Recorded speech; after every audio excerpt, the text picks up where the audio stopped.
It's really my pleasure to be here. I'm going to tell you a little bit about Tamarack first before I go into the 5 good ideas, because, we don't often get these kind of crowds in the audience that may not necessarily know our work. And so Tamarack is we call ourselves an Institute for Community Engagement, and we're based out of Waterloo, Ontario. We've been around for the last 15 years or so.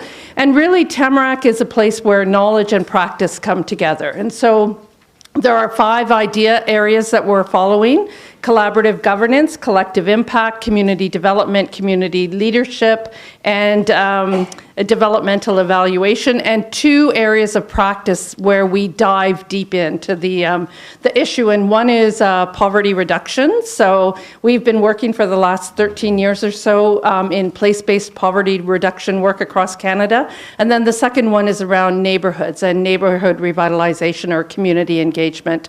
And that work is called Deepening Community. So if you haven't visited the Tamarack websites, of which there are 5, we would encourage you to do so, and we would encourage you to go on and find the tools and resources that might be helpful to your work, whether it's in the area of collective impact or in one of those other knowledge areas. And we believe at Tamarack in R&D, rip off and duplicate. So if there's something on the website that is useful to you, might advance your practice in one way or another, please feel free to go to the websites and access the resources.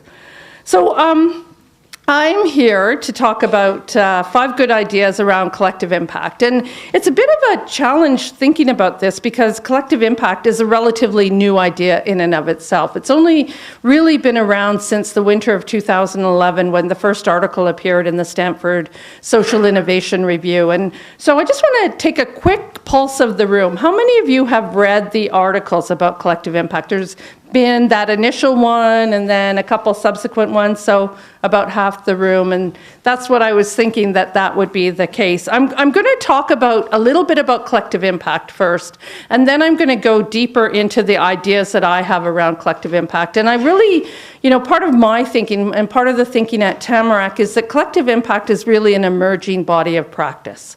So there are the conditions that surround collective impact, this new way of working around a complex issue, as Elizabeth said. And then there's really now what is starting to emerge, some of this new thinking, which is really the five good ideas that I hope to present today. So before we dive into collective impact, though, there are things that I think are almost preconditions of collective impact. And John Kania and Mark Kramer, the kind of big thinkers behind collective impact, talked about 3 preconditions as being influential champions, urgency of the issue, and adequate resources. And those are ones that you want to actually make sure, do you have the right champions engaged in the issue that you're trying to move forward? Is there urgency in the community around this issue? And sometimes there is, and sometimes there isn't. And then do you have the right kind of resources to move collective impact forward? Those are really important preconditions, but there are other ones that at Tamarack we've come to realize, not only watching how collective impact is unfolding in Canada, the United States, and in other countries, we've kind of said, you need to have these in place as well. And for me, they kind of frame around the complexity of the issue. Is this an issue that is in fact complex? And when we think about complexity, and I'll go into it in a few minutes, but it really is, are there lots of players, and is our understanding, are there different approaches to really tackling this more complex issue? So is it a complex community issue? And if you can say yes, then collective impact is best suited in those kind of contexts. The other kind of idea behind really looking at your local context is, are there people that are willing to join you on this journey? Is there already some level of engagement around the issue that you want to move forward? And what does that look like? Is it positive engagement, or is it a fractured kind of engagement? And I think, in both cases, you can use that for leverage. You don't have to necessarily stop because the community might be more fractured. This collective impact does provide an opportunity for you to think about that. The next thing in terms of even before you enter into collective impact is really thinking about, are there leaders who are willing to not only look at the issue from their own organizational perspective, but also come at it from a systems leadership perspective. And we'll talk a little bit more about that. A guy in the States, his name is Rich Harwood, and he's with the Harwood Institute, has actually written a couple of articles around collective impact, and he talks about the notion of community readiness.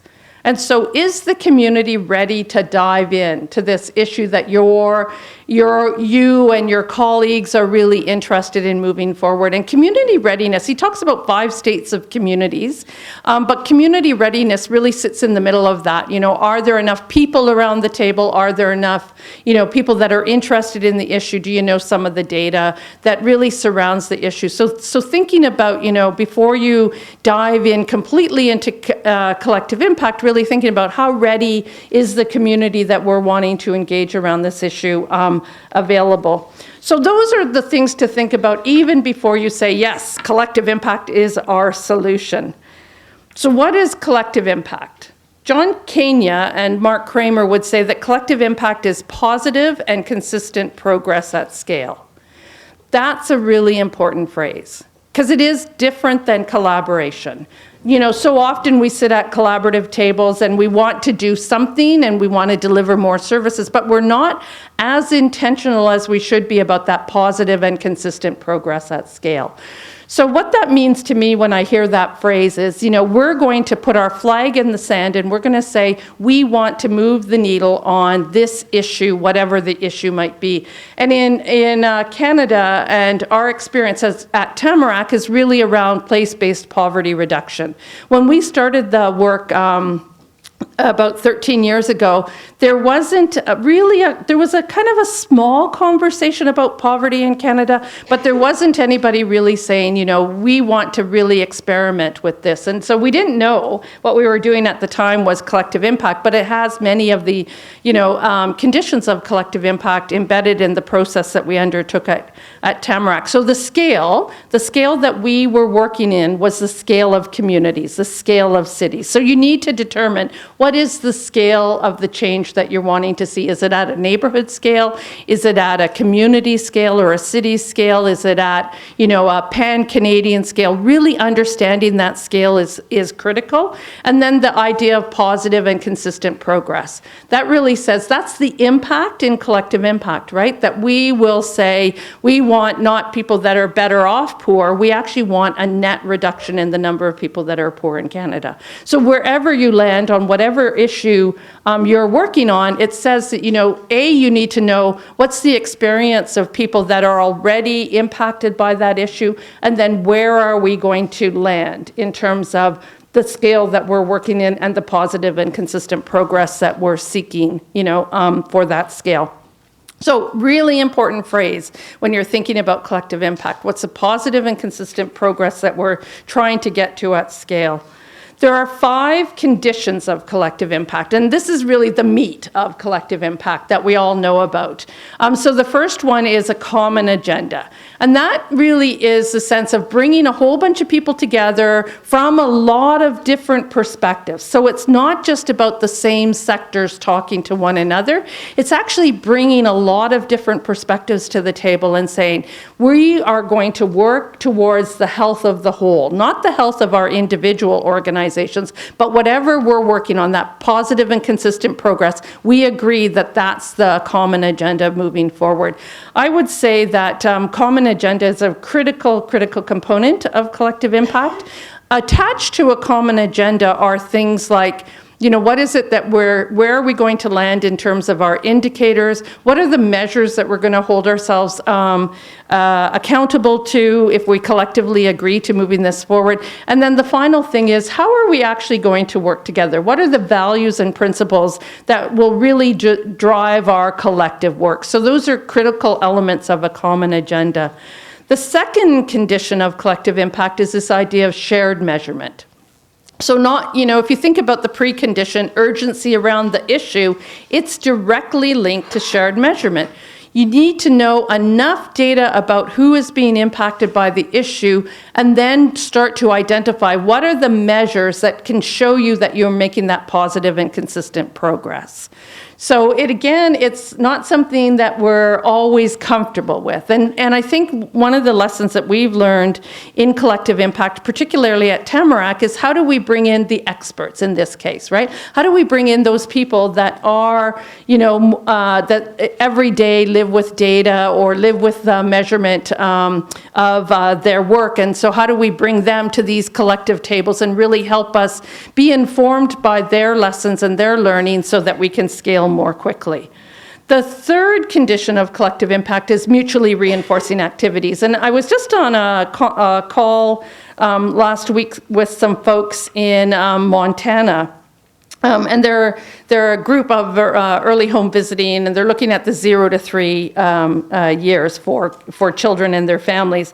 And it was really interesting because I said, my approach to mutually reinforcing activities is that, in the first phase, you really lever all the capacity that's already going on in your community. So it isn't about new activities. In the first phase of collective impact, it's about scanning what's out there already and then saying, okay, so how do we line up this capacity that we already have in a way that we're going to get traction on, our common agenda and on the measures that we've identified as the ones critical to us moving forward. So mutually reinforcing activities in the first phase of collective impact is really about that. It's really about taking all the activities, all the capacity that's there, and starting to line them up and moving them in a direction that really helps kind of move the needle on the issue that you're trying to move the needle on.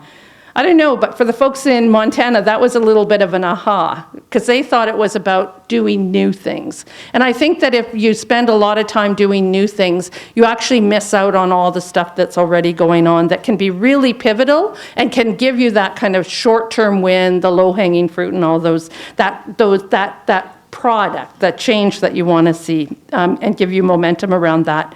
The fourth condition of collective impact, and I think it's the brilliant condition myself, is this idea of continuous communications. So even though we think that we spend a lot of time in meetings and that we talk to each other a lot, because there are so many new people at the table, and because we're trying to work differently and we're trying to get at this positive and consistent progress at scale, we leave people out of the communications quadrant. And so we really need to think about what's the intentionality behind our communications. Who needs what information, packaged how, for what purpose, is a phrase we use at Tamarack a lot. Who needs what information, packaged how, for what purpose? And with collective impact, that's a really important phrase to build into your lexicon of phrases, because not everybody needs to know everything that you're doing around collective impact. There might be some stakeholders, if they're politicians, they might need a certain set of information packaged in a particular way so that they can make a decision. If there are others, if there are participants in the community, they might need another set of information that's packaged in a different kind of way. So really being far more intentional is a critical part of continuous communication.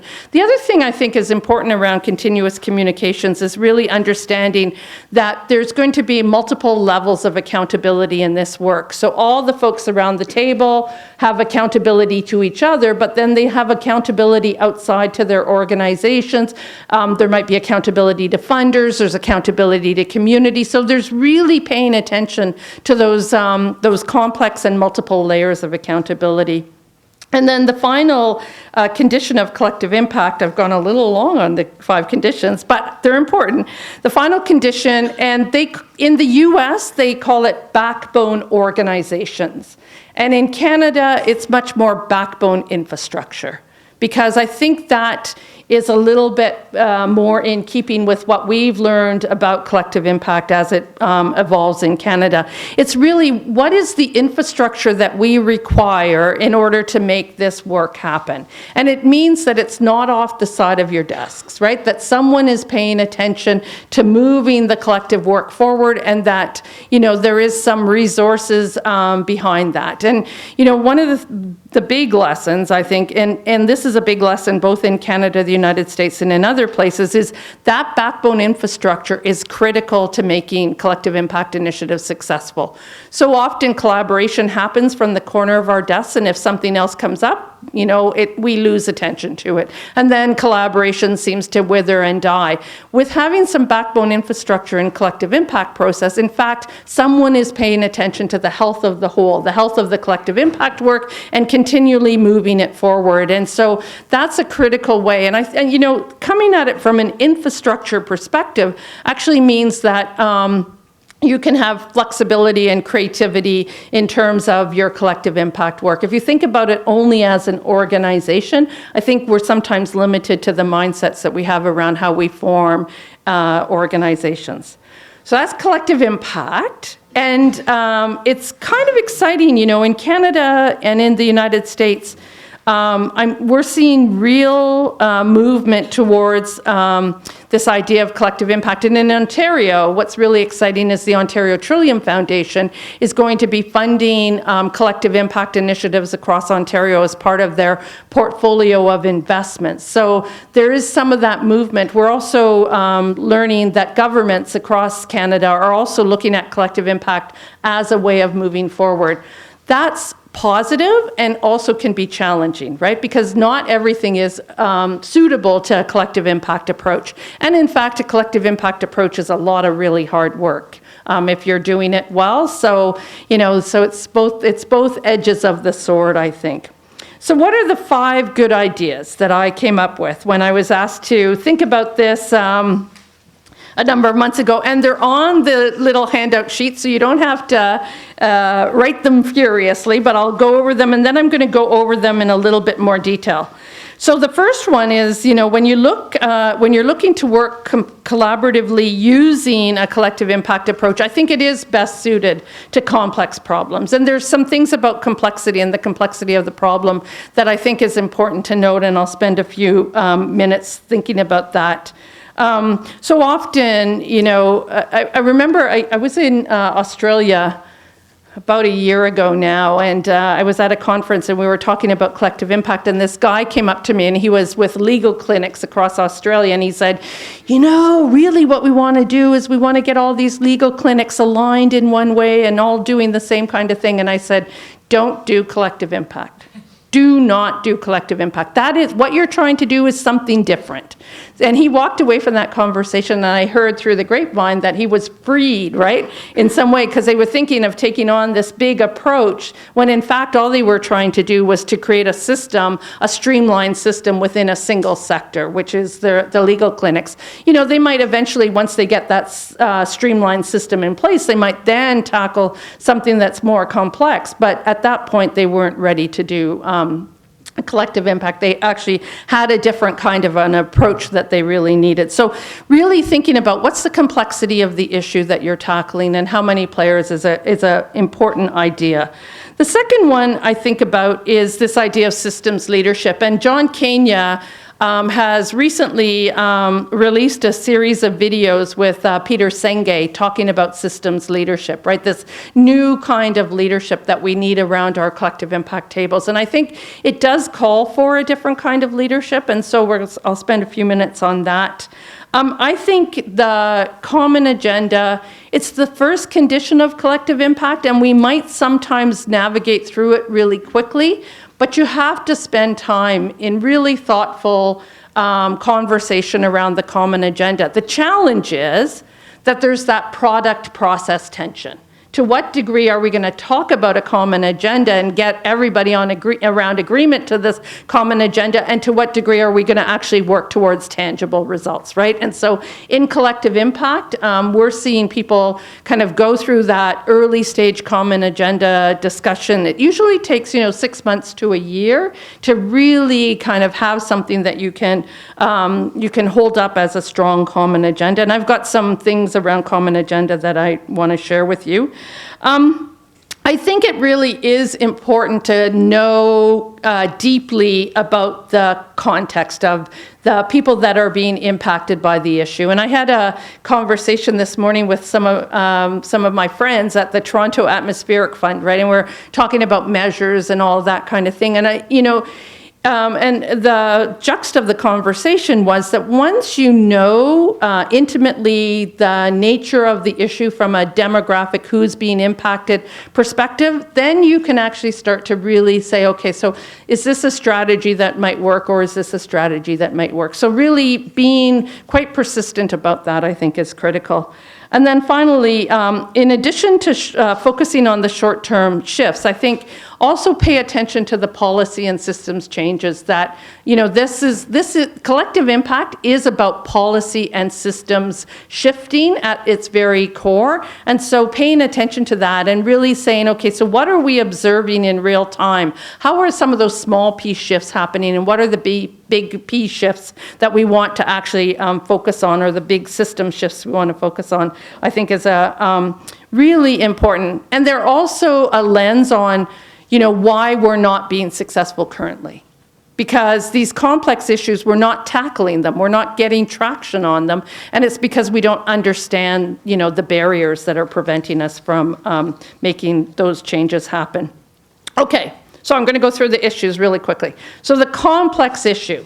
At Tamarack, we spend a lot of time, thanks to the good work of Brenda Zimmerman, really thinking about complexity and how complexity really challenges our work in collective impact, but also our work in communities. So complex issues, they're difficult to frame. We know that. So my understanding of poverty is going to be different of all of your understandings of poverty. My experience is going to be different and unique. So how I would frame it is going to be different than how you might frame it based on your personal experiences. So we have to recognize that there are probably, the folks that we're going to bring around our tables are probably going to have different framings, not necessarily always consistent with our own personal framings, but it's the center point of those different framings that gets you closer to the common agenda. So really thinking about how do we all frame it? What are the different lenses and frames that we have? And I'm looking at my colleagues here from Tamarack. We just had a conversation with some folks in BC about framing poverty and all the different ways to frame it. I'm sure after that webinar, their heads hurt because there are so many different lenses. We know that in complex issues, lots of different stakeholders and lots of different approaches that they bring. We also know that there's no single measure of success. So that makes it really complicated when you think about shared measurement, right? Because people around the table are going to say, this is the measure that we should land on, or this is the measure that I think is the right measure to follow. So again, it just adds to the whole notion of those five conditions. If there isn't a single measure for success, then what is the right set of measures that will help us understand the progress that we're making, and can we agree to that right set of measures and not be overburdened by those measures? I know that part of my personal experience is I led a collective impact initiative in Hamilton, Ontario, and we brought all the data people together to get our minds wrapped around measures of poverty and movement out of poverty. And we came up with a list of 600 measures that people were already collecting data on in Hamilton at that time. We had the school board and the municipal government and all those kinds of stuff. 600 measures, way too many, right? Way too many. FSG would say the most you can have in terms of your population level measures, 10 to 15. So, can you get agreement around those? So really thinking those things through. The cause and effect relationship in complex issues is unclear. So sometimes you'll do an intervention and something else will emerge as a result of that you haven't necessarily tracked. So, and that makes it difficult then when you're tracking progress and did it fit within your measures and how do you know? And so all of that backtracking is really difficult. So complexity is challenging, But it's important because collective impacts is best suited to complex issues. Because what you're doing is you're bringing people with a variety of different perspectives around the table. And so if you think about complexity, the fact that you have different framings, that you have different sets of measures, they're bringing their expertise to the table to help you puzzle some of that through. So I think it is really a critical and a big idea related to collective impact. The second big idea that I want to spend a couple of minutes on is around this notion of systems leadership. And I think this is so critical, right? And it's so hard to be able to come from an organizational context to this collective table and then think about, okay, so how do I, yes, bring my organizational context, but this table is about a systems discussion. Right, and we're really looking at the health of the whole system, and yet there's things in my own context that can add to that, but also detract from it. So the John Kenya and Peter Senge talk about some of the key tasks in collective impact around systems leadership. And so it's really one of the key tasks is to help people understand that the whole system, right? So to be able to look at the complexity of the issue from a systems perspective or a systems lens, and to really understand what's their role in both contributing to that, but also sometimes taking away or making negative contributions to that. In Hamilton, we used to say that, poverty was a problem. No big surprise there. But we also said we are all part of the problem and we need to all be part of the solution. And that was a way of getting at that idea of systems leadership, right? That we all both contributed to both the problem side of the equation, but we had the potential to contribute to the solution side of the equation.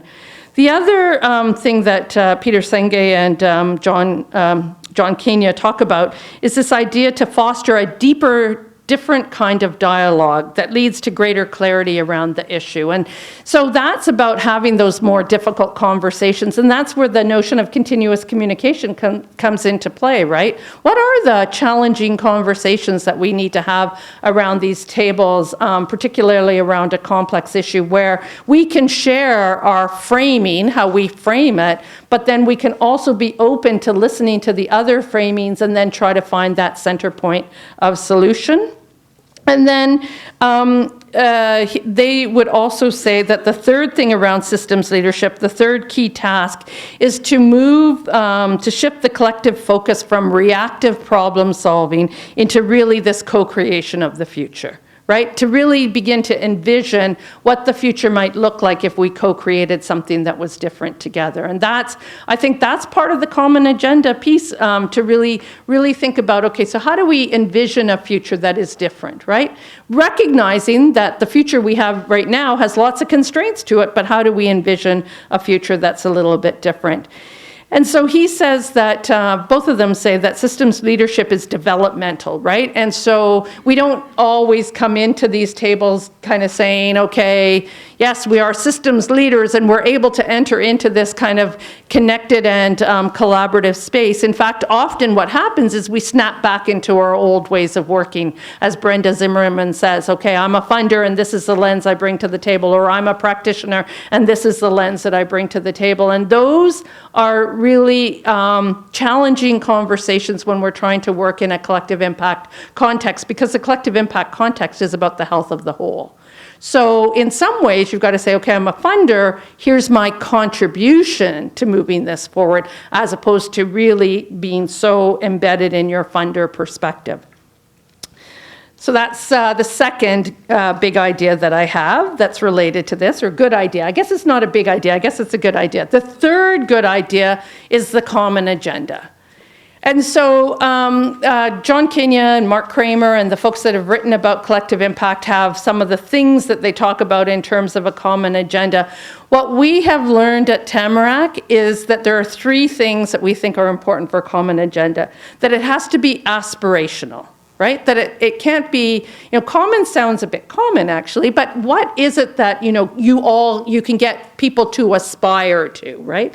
That is more than just your common agenda. So what's the aspirational nature of your common agenda? It does have to be inspirational. It has to be something that people will be inspired to join you on the journey of, because collective impact is about collective. It's about trying to get as many people as possible engaged in this work so that that the work actually starts to take on its own momentum, right? It's about the collective, so inspirational. And I think it's actually even perspirational, right? And having walked here this morning in the weather we have today, I feel a little perspirational, but it is about really, okay, so yes, there's something that we're reaching towards.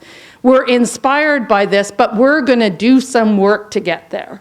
So it isn't about, oh my God, I have to go to that meeting and I don't have 2 hours in my day to do that work. It's, no, this is so important for the health of my community that I have to be there, right? My contribution is so important to this group moving forward. So to really think about the common agenda in that way, from an aspirational, inspirational, and perspirational perspective, and then really saying, okay, my contribution, it's going to really make a difference. That's the third big idea, good idea. The fourth one is around results and the measuring of results. And this is the impact part of collective impact, as I talked about with the folks at TAF this morning and the others, is really how do we think about results in a different kind of way. And this, I think, it's really challenging given how we have been working in community for so long. We sit around a lot of collaborative tables, but we actually don't often hold ourselves really highly into account for the amount of time we're spending at those collaborative tables and what's the real impact that we're getting to. And I do think that, collective impact nudges us, more than nudges us, it implores us to really think about the measurable results.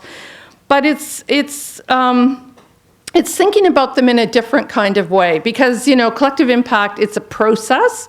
So you've got to think about, okay, so what are the process results we want to accomplish?